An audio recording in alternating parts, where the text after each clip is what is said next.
I'm Ariana Grande. Hi, I'm Cynthia Erivo. And you're listening to the Broadway Podcast Network. Visit bpn.fm to discover more.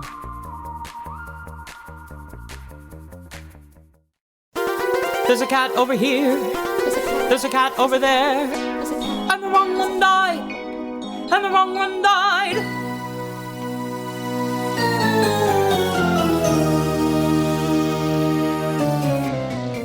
Welcome to The Wrong Cat Died, the podcast breakdown of the catastrophe. I'm your host, Mike Abrams, and today we have another amazing guest. Previously, she was Jellylorum on the U.S. National Tour 5 of Cats in 2001, but you can currently see her at the Hudson Theater in Once Upon a Mattress. So welcome, Wendi Bergamini. Thank you for joining me. Hi, thank you for having me. This is so exciting. Yeah, I'm excited because I got to see Once Upon a Mattress and I loved it. It was so fun and so silly and cute and it was. I like feel good theater, and it is everything that you need in times like this. So yes. I was. We'll get to that. I do want to talk through because I always love the overlap of the two shows, but. I always start with your Cats history. So I know that you did it in 2001, but what was your exposure to it first? Yes. Oh, that's such a good question. So I've been thinking so much. I'm so excited to do this podcast. It brought back so many memories. I have to admit, I listened to the entire Broadway cast album today. Get ready. Yeah. It brought up so many emotions and so many memories, and I'm glad I did. But to answer your question, there were 3 foundational musicals in my young life. It was Cats, Phantom of the Opera, and A Chorus Line. And Cats was the first live musical I ever saw as a kid. And I think I might have been around 9 years old. Okay. And I remember we were sitting in the mezzanine I think it was at the Curran Theater in San Francisco. So there was a national tour, which meant a lot to me that it was my first national tour because I felt like I could reach other people through what I was doing. And I remember those green eyes coming out into the audience, and I was mystified by this theatrical concept that really got me into the story. So that was my first exposure to Cats. And I thought, this is magical. My parents said I sat on the edge of my seat the entire time. I clearly remember Victoria, the white cat. She was everything magic to me. And I think beyond that, it was then getting the chance to audition for it when I was living in Los Angeles. And that started my journey. Yeah. So 9 years old, not scared at all, not confused by the plot. Like it's all going over your head. It's just the magic of theater at that point. Exactly. I don't know if I really paid attention to any plot, but I was mesmerized by what was happening. And I do admit I was very scared in the green eyes because they were right there, right? It was so cool. And I was far enough away from the stage to feel engaged, but, very curious about who are these cats and what is going on and all of the dancing. I mean, storytelling through movement is so powerful. Mm-hmm. And it really made an impact on me at a very young age. And the score is legendary. I feel like that's one of the scores that stands the test of time it literally is now and forever. I will be the one to say it. At that point, were you a kid that was doing dancing? Like, were you already involved in arts and this was like a really massive production version of seeing that? Or was this still kind of before you got into this? I think it was before I got into it. I think it was literally the door opening to, wow, what is this world of theater? And the magic of live performance. Mm-hmm. I don't think I was participating in any arts at the time. I think, going to school and having my childhood interests, but I wasn't out there singing on a stage or taking any dance classes. I had taken ballet very young and I took a break from it. And I think this was what was the spark to take a greater interest in it. Okay. So fast forward to the audition. Yes. When is this?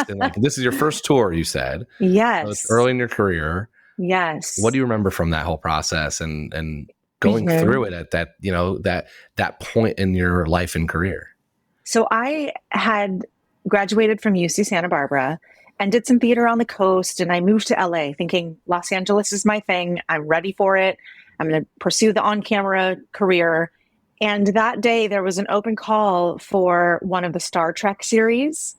And I went to the Paramount lot and I'm like, I'm waiting. I'm going to get seen. And I think it was hours upon hours and I didn't get seen. And as you do as I didn't have an agent, I didn't have a manager. I looked at, the auditions for the day. I wrote them all down and I thought, oh, I wonder if Cats is still seeing anybody. So I drove back over to the Valley, and I think it was at Debbie Reynolds Studios that was having the auditions. And I walked up with my headshot. I parked my car, I went in, I had my dance bag, I had my music with me because you just throw everything into the trunk of your car and hope for the best. And I went in and I said, can I still get seen for this? And they were like, sure. We're seeing a couple more people. So I go in, I can't remember what I sang. I don't remember. And I remember staying, and my friend Julie Garnier was there, who I met doing Cats. Yeah. And we did the dance call together. So we met there essentially, and we're friends to this day, sort of the start of a lot of friendships that have lasted a lifetime. And I danced, and I remember feeling really good about what I did. And I thought, this is so cool. I'm so glad I drove back over here and did this audition. And then I sort of let it go. And I think maybe a week or so went by, and I get a call that said, you have a call back for the national tour of Cats, and it's in New York City. And I thought, oh my gosh, this is so amazing. Now, full disclosure, the only way I knew New York City was I moved there when I was 17 to start school at NYU. And I stayed for one semester. And I decided, you know what, if I come back here, it will be for grad school or for work. Mhm. And I went back to California. So I thought, okay, I know New York well enough that if I fly out there for this callback, it's going to be an amazing experience. So there I go, off on a plane, and I do the callback, and I get called back the next day. And I remember the dance call. I remember a work session with Kristen Blodgett, and just having the most amazing experience to have. It was really big at the time to feel like I was flying to New York for a callback for this national tour of Cats. I just thought that was the coolest thing, even the experience of it all.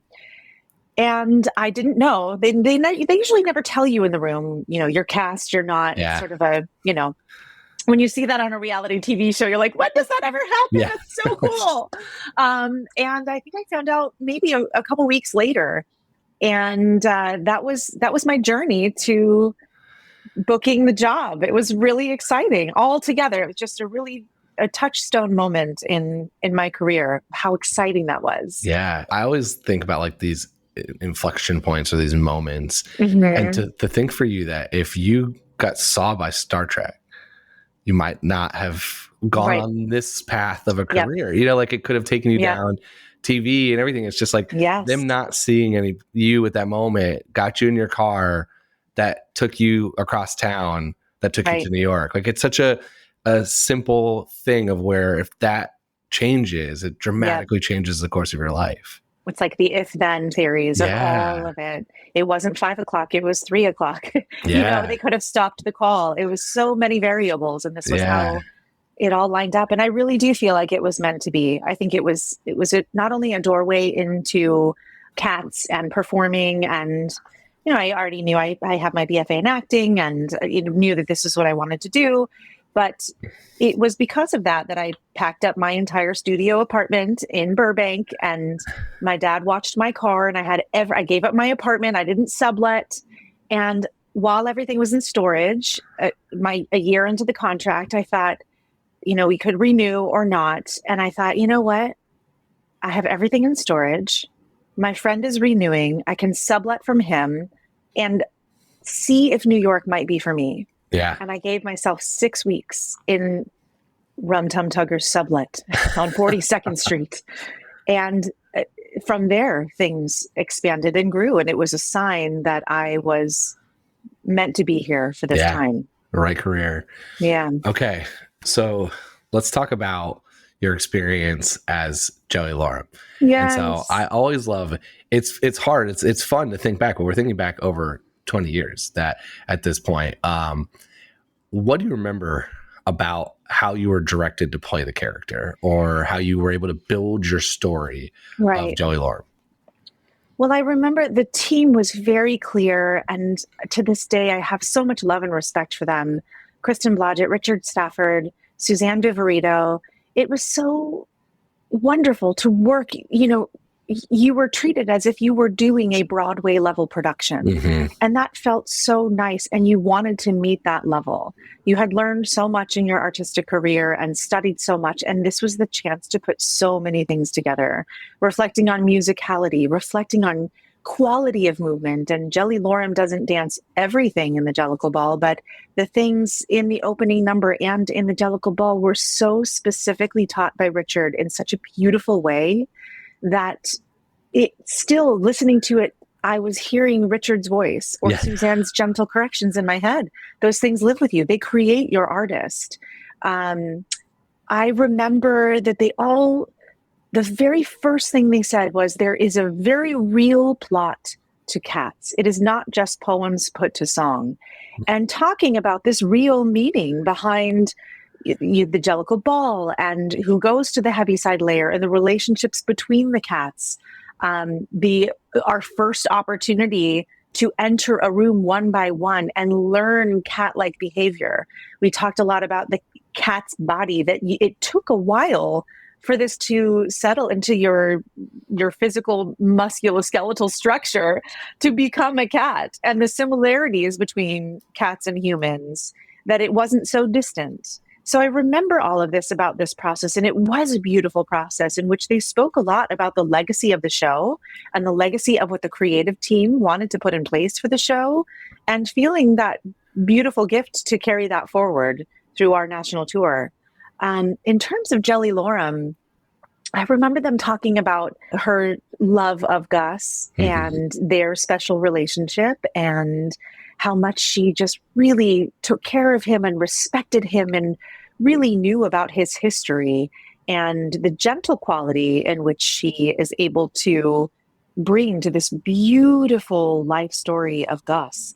And then in our production, we had the entire sequence with Growl Tiger and Griddlebone. And thinking about that, I thought, you know what? I think that was really my first opportunity to express my comedy.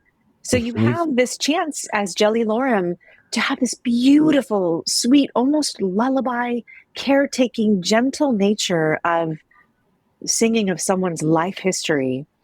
And then you flip it and you have long nails on these gloves, and you get to play this comedy side, and all the operatic training that you've gone through gets to come out in this fantastical, really fun way. So I really enjoyed the process of learning about her and stepping into Gus's story as one of these characters. It was really, really fun. You mentioned that, there is this kind of deep plot that is real and that's there, but it's kind of hard to find if you're 9 or if you're seeing it for the first time and don't really know what you're kind of going into. So how did you doing this 8 times a week all over the country, sometimes probably 2 cities at a time?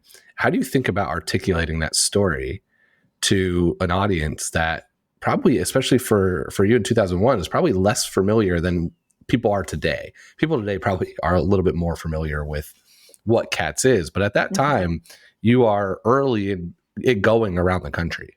That's very interesting. I think it's taking what the creative team had set and really being with each other as this core ensemble group of actors, singers, dancers. It really felt like we were working together to tell a story of tonight is this extremely special night, and really making it fresh for ourselves every night, really exacting the choreography. I remember our dance captains were excellent as well in terms of guiding us, keeping everything fresh, moving from city to city. And I think the adventure of it all was very entwined with what we were doing at the time of, how exciting we're here now. It was a lot of everyone's first national tour to explore our country and see different states and be in different areas, and then to bring the story that you knew would be lasting in the minds of not just young people, but anybody of any age, to bring something that was really unique and really special, and truly nothing else like it. Yeah. What are some of the most memorable moments from your time on tour? What are the funny stories or the things that you'll just never forget as you spend time reminiscing, I know, on this today? I mean, I think it was interesting that we teched and we opened in Atlantic City in Harrah's Casino, Yeah. which was really interesting. And we had a great time there. And also just to be by the beach while having our days off was really cool. That was pretty smooth. And we had a really great time bringing it there. And, very soon after we opened was 9/11. Mm-hmm. And that was heartbreaking to process. The company was in Florida. I was actually stuck in Atlantic City. I had gone back for a weekend and I couldn't get to San Bernardino, California. I actually think the company flew on, I think it was Sunday or Monday, and I was supposed to fly a day or two later and I got stuck. So I couldn't reunite with the company. And eventually I did. I think it was maybe San Francisco was where it was. But Okay. it certainly was something as a group that we were able to process. Mm-hmm. And traveling almost every week was intimidating. Yeah. And just comprehending what had happened at that time and to be with a group of people who were able to at least uplift the spirits of others and use our show as a vehicle to connect with people and bring joy in a time that felt very scary to a lot of people, Mhm. ourselves included. Let's see, a couple months after that, when we were in Vegas, this is on a lighter note, our trucks broke down somewhere between somewhere and Vegas. And all we had were costumes. And we No were set. So we had no set. Okay. There was no tire. There was no raising anything to a Heaviside Layer. And our opening night in Las Vegas was literally a 3 black curtain, proscenium sort of black box presentation of cats with nothing but costumes. And the audience loved it and we had a great time. But it is very jarring when all of your spacing is based on items that are on the deck. Yeah, they're on So the you floor, travel, right? yes, exactly. Yeah. So you travel your floorboards and, one of them has, I can't even remember. It's been quite some time, but like a matchbox and this curve of this and this, you're on this little seam. So you're taking your spacing off of this. So it was definitely keeping us on our toes, but it was very interesting for the audience to experience something like that. And for us to tell a story for the story's sake without anything else. And we just thought it was really funny and also really moving. And the audience did have the chance to come back another night as well and see it again, which I think most of them did. But that was quite a wild experience. Yeah. No boot drop, no tire. Just No, you and the nothing. floor. I mean, it's fun to hear those stories because I think that's what's really fun and beautiful about live theater is you hear these like very unique one night things. And there's a lot of people that seek that out to be able to be at that moment. And it's always, I think, fun to reflect on. Those are probably the most memorable ones for you because it's different. Otherwise, it's, you're doing the same thing over and over Right. and over and over again. But that kind of leads to my next question, which is, I think some of the cool parts of Cats is because the relationships are kind of open-ended, because it's a little loose in the plot, even though there is story. How much did you kind of tinker with night to night on, okay, I'm going to be more playful with this cat tonight while still staying kind of true? Like, who was Jellylorum's, besides Gus, I'm going to go and maybe spend some time over here or flirt with this cat over here? Or, like, what does that look like when you're doing it all over the country so many times? I think we definitely, as any artist in any show, you definitely try to keep things fresh. And I think with each other, with a sense of play that was allotted to us, without disrupting the show and without disrupting the honors and wishes of the creative team, I think I played a lot with the kittens and sometimes would scold one or sometimes be gentle with another one. And certainly when a swing was on, one of my best friends was a swing. So whenever he was on, we would have a different relationship in the same characters that may have been side by side. And it would be different than when it was with the person who was normally on for that track. So we definitely had a good sense of play and good relationships. And, sometimes you would give a cold shoulder and see what someone would do. And sometimes you would play a little bit. And with the tails, it's so much fun to, play with your tail or hide in the tire or, all within the bounds of keeping your spacing and keeping your respect and integrity of the show. Yeah. How does that differ from, we're going to transition eventually to Once Upon a Mattress, but you have all these, you've done a lot of other stuff in your career, and it feels like Cats has way more freedom for that because of just the way it's set up compared to some of the other shows, which are much more structured and blocked. You have to be here at this moment at this right time. Is that right? Does it feel that way? Yeah, I think even just in your cat-like behavior, you can choose to do anything at that moment in time that wasn't distracting. There were parameters in terms of you don't want to cross all the way from right to left while something is going on, but the use of your claws, the use of your paws, the use of your posture, are you stretching, even just in your own individual choices without interacting with any other cat. But certainly, that is a really good point, because sometimes the kittens would fight, sometimes they would cuddle, sometimes they would isolate, sometimes they would push one away.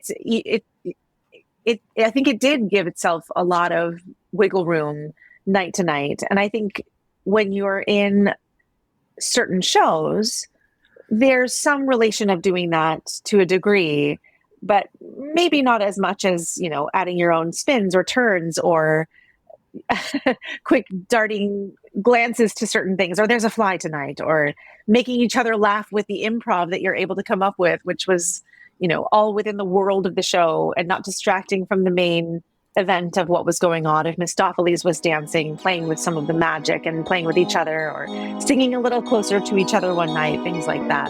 We're going to take a quick break, and then we'll be back for more of The Wrong Cat Died. I want to pivot, but what else is there any other, we'll get back to Cats at the rapid fire at the end, but any other thoughts on Cats before we get to Once Upon a Mattress?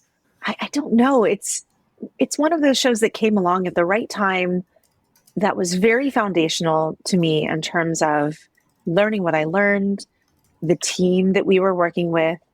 I have friendships that have lasted from that show since we did it, and we are all still close to this day. It was such a bonding experience, such a beautiful experience, and such a legendary piece of theater to be able to perform. I really do. I wish I could do it again. I would love to do the show again. It's so much fun. Who do you want to play next time? Honestly, I love the role so much. Jellylorum again. Okay. Yes. Okay, great. Let's pivot to Once Upon a Mattress. I had so much fun seeing you perform on the show. It is so fun. But what is someone who is listening to this and they're going to come see you at the Hudson? What can they expect, or what are you kind of hoping that they see from this production? Oh my goodness. From the start of the process in the room, Lear and team were very clear about this is comedy for the sake of comedy, that people need this at this time. It is so much fun. Being able to be a part of something like that, just pure comedy. Yeah. It's so wonderful. It is so much fun. It is so light. And I can't even tell you the belly laughs that we hear from the audience or from ourselves trying to not laugh at certain things night by night. It really is. It's pure joy in a show. It's wonderful. It is so much fun to be a part of. It's so much fun to hear how people respond to the show and how much this is really adored and cherished at this crazy time in the world.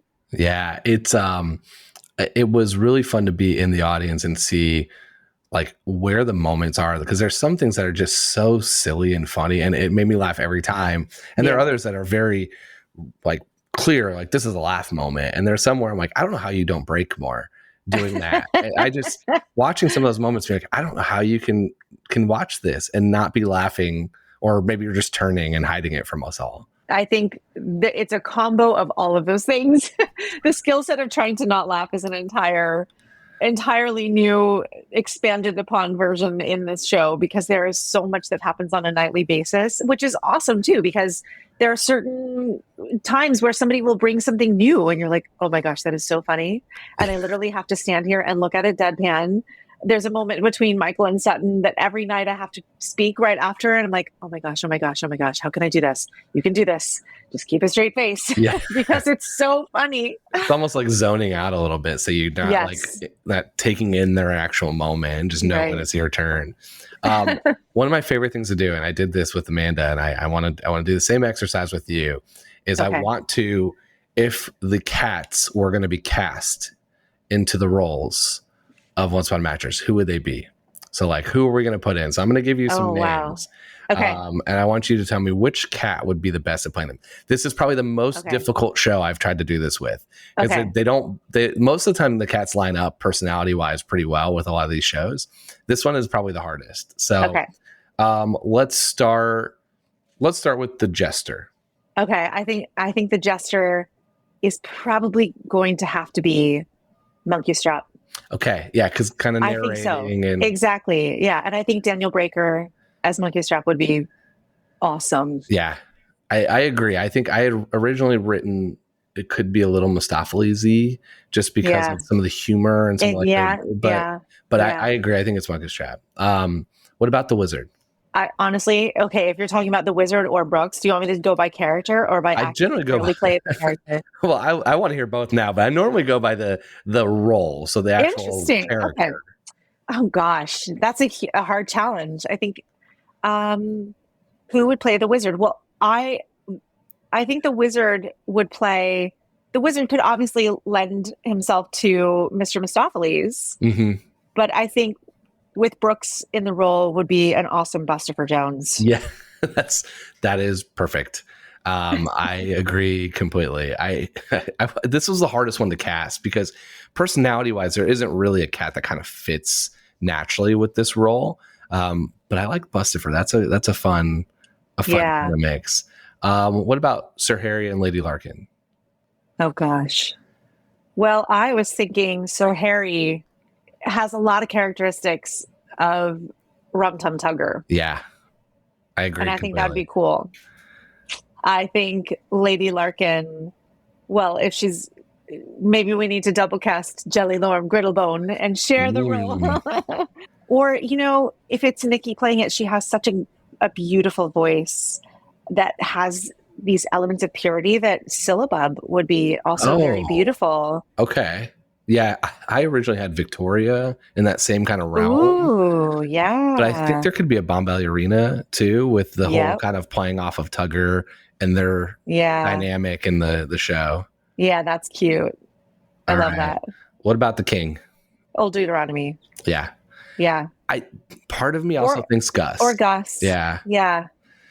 Okay. I think Gus. For sure, Gus. Yeah. What about the Queen? I think we just have to say that she's Grisabella. I have a hot take. What are your thoughts? I think she's McCavity. Ooh, I like it. I think she's a little bit of the villain. She's but she's not really the villain. She's still part of the family, but kind of there to cause some problems, right? Yeah. So that's why I love it. went. That's really cool. What about Prince Dauntless? Okay, Prince Dauntless. I would either say, Skimbleshanks has such a fun, lively energy. Who am I forgetting? You probably have one, don't you? I have Mungo Jerry, but I think Mungo Jerry's much smarter. I think Mungo Jerry's very, very conniving and smart and knows what he's doing. And the Prince seems kind of like doofusy and silly and, but I see some of that still mischievous of I want to get my way, but I'm a young, everything's going to happen type of prince. Cute. Yeah. Okay. And what about the princess? Oh my gosh. Winifred. Certainly elements of Jenny Anydots. Mm-hmm. Trying to think who else she'd be great as. I see Rumpelteazer too. Just again, some of the mischievous pieces too of her, when she her entrance and everything to go with that. I don't know. Something about the two of them felt very Mungo Jerry Rumpelteazer. Yeah. That's cute. I like it. This is my favorite. It's one of my favorite things to do because it's such a fun way to think. And it's also one thing I just have always admired about Cats is I think the reason it's done so well for so long is that there's almost one character that you probably associate with, like as a person. It's you see representations either of yourself or people and people that you love, and it's kind of like brings that whole family dynamic together. Of we've got that crazy uncle, and we've got this kind of villain. We got the cousins who are a little mischievous. Like it's a piece of everything that you can represent, and I've always loved that because I feel like that's why people latch on to certain characters and dislike certain characters, and and it's the beauty of it. And it's fun to look at that from other shows where characters are sometimes maybe there for much more reasons or much more pronounced than Cats, where it's a little bit looser. Right. What's your pitch? I mean, we've got a couple more weeks after this comes out with the show. What's your pitch to the audience to come see you all?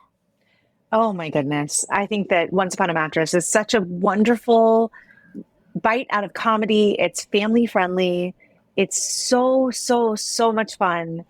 I honestly think it's a show not to be missed this season. It really is so much fun. And every audience is different. Every show is different. It's alive. It's exciting. The orchestra's on stage. The cast is amazing. Sutton is a legend. Michael, Yuri, the whole cast it's comedy gold. It really is wonderful. It's some of the most laughing I've heard in a theater this season. And and it was so fun to be there. And it's it's a big theater too. So it's like you hear the sound, which makes it twice as fun. Yeah. I love it. Let's go back to some Cats rapid fire to close us out here, because we got to get to the million. Okay. We got to get to the $1 million question. Okay. So I kind of answered this a little bit already, but if I'm going to change it. So usually I want to know if you could play any role for one night in Cats, which cat do you want to go on as? Oh my gosh, that's such a good question. I mean, look, I love Jellylorum. If I were to play any cat, I think maybe Bomb Ballerina. She's so awesome. Such a fun one. Macavity would be so fun to sing and kind of just be able to go out there and do that. I agree. I think it's always fun to think too, which is like, which do you want to do what is your personality or what's so far from your personality? Right. And like for one night, sometimes it's fun to be like, this is, at least the way I think about it, it's so far away from me that it'd be fun to do it once. Like where it's not.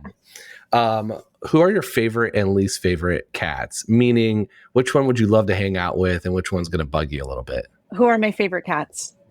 Skimbleshanks, Gus. Let's see, who else? Syllabub. And I think the Rum Tum Tugger would just be really, really fun. He would be a fun hang. It'd be a lot, but it'd be fun. Yeah. Okay. What is your favorite song from the show? Oh gosh, my favorite song from the show. I think off the top of look, that overture is not to be beat. I think there's something when you hear that overture that is and that portion in the Jellicle Ball. Yeah. The actual orchestration of the Jellicle Ball itself is hands down my favorite piece of music in the show. But I think my favorite sung song it's a tie between Skimbleshanks and Macavity. It's the more I listen to it, those are the more, depending on my energy levels, are the two that you go back to the most. It's like if I want to be upbeat, I want Skimbleshanks. I want that fast pace. If I want something like slower, but really, I don't even know. Like it's just Macavity is usually one of my favorite answers to this question now. I always ask a fun one, and I'm not sure I'm going to be able to answer it, but I want to ask this based on the beginning of this episode. So, which cat do you think would be best in Star Trek? Oh my gosh. Who would be best in Star Trek? Oh my goodness. So it has to be a little bit of a far-fetched cat, I think. I think I'm going to vote for Mr. Mistopheles. Okay. Bring the magic to the team. Absolutely. I feel like it's got to be Skimbleshanks though, right? Like who's going to be the most, keep everybody in order? You feel like he would have a good role with their crew. I think Mistopheles would be like the quiet one in the back with the big ears, just hanging out. Yeah. And then something goes wrong with the ship and like magic. This is a crossover I hope happens at some point. Yes. Oh my gosh. I don't know if it ever will, but maybe it'll be Star Cats. We can manifest it into life. My $1 million question. This whole podcast centers around my argument that I don't think Grisabelle is the right Jellicle choice. So I'm hopeful, having a Jellylorum here that you are going to agree with me. But my question is not for you as Jellylorum. My question is for you as Wendi. Who is your Jellicle choice and why? I think we're leaning in the right direction and saying that it would be Gus. Yes. I think he has lived a long, beautiful life. I think he's done a lot. He's shared his stories. He's done everything. He's ready. He's old. Yeah. It's time. And, if they're accepting Grisabella back, give her a chance to hang out with Rum Tum Tugger for a moment before she disappears, right? It's my exact argument. Give her a year. She needs some dancing through life, right? Yeah. She's next year's choice. Let her go next year. There you go. Yes. No arguments. That's my exact take at the moment. So I love it. How can people stay in touch with you on social media? We'll obviously post how to see Once Upon a Mattress and links to tickets for that. But how can people stay in touch with you? Yes, absolutely. You can find me on Instagram at Wendi Bergie That's WendiBergie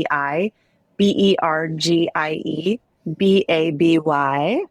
And that's the best place to find me on social. And you'll find me on the company's website as well. Amazing. And that is where I'm sure we can keep up with all the other things I know that are coming down the path for you. So I'll be excited to see the other new projects you're working on as well. And I just posted some cats photos, which I had never posted before, which I thought was very exciting. I tagged the wrong cat died. Yes. I thought, oh my gosh, this is so exciting. So maybe I'll post another one when we know that this is airing. Yeah. It's just so fun. It's it really is. I can't thank you enough for having me on here because it really is a wonderful reflection back to one of the most foundational pieces of theater that brought me into the theater as an observer and as a performer, one of the most foundational shows that I have ever done that sharpened my toolkit as a singer, an actor, a dancer, a company member, and maintaining the integrity of a show, not just for a few weeks, but for a full year of touring around the country, which has its own inherent challenges when you're traveling once a week, sometimes twice a week, and knowing that at the end of the day, you're representing this someone else's dream. They wrote this, they produced it. It was done in London. It was done on Broadway. It had many, many other cast members. And to carry on with a legacy and to honor that is so important to my artistic soul. So it was a gift to revisit all the memories and think of all the wonderful people that I got to share that with. Yeah, and it's great to have you on. It's so fun to hear, this show has touched so many people's lives, but also so many careers have been influenced either from this show. Like, I love the thing you said right at the beginning, which is you saw a tour and then you had the chance to be a tour to hopefully, I'm hopeful that one day someone's like, I saw Wendi and I was inspired and then I did Cats, someone in the most recent US tour, or there's this with it still going on. It's still currently running in certain parts of the country and on Royal Caribbean Cruise. And I'm sure it'll continue to have a further life in other places. Yes. It's cyclical and it's cool to hear that. And that's why I still record these is I love hearing the history of it and how everyone got involved, but also what it led to beyond, the snapshot of your career where Cats was the piece of it. Yeah, absolutely. Well, it was so fun to have you on. So thank you so much for coming on and sharing your story and sharing about Once Upon a Mattress, which I run to it before, while you have a chance, before it closes. It's so much fun. Yes, at the Hudson. Come see us. At the Hudson. Amazing. Well, thank you. And thanks everyone else for listening to this episode of The Wrong Cat Died, the podcast breakdown of the catastrophe. To follow along, you can subscribe on Apple Podcasts, Spotify, or any other podcast. Follow us on Twitter, Instagram, TikTok, and Threads at The Wrong Cat Died, or check out our website, thewrongcatdied.com.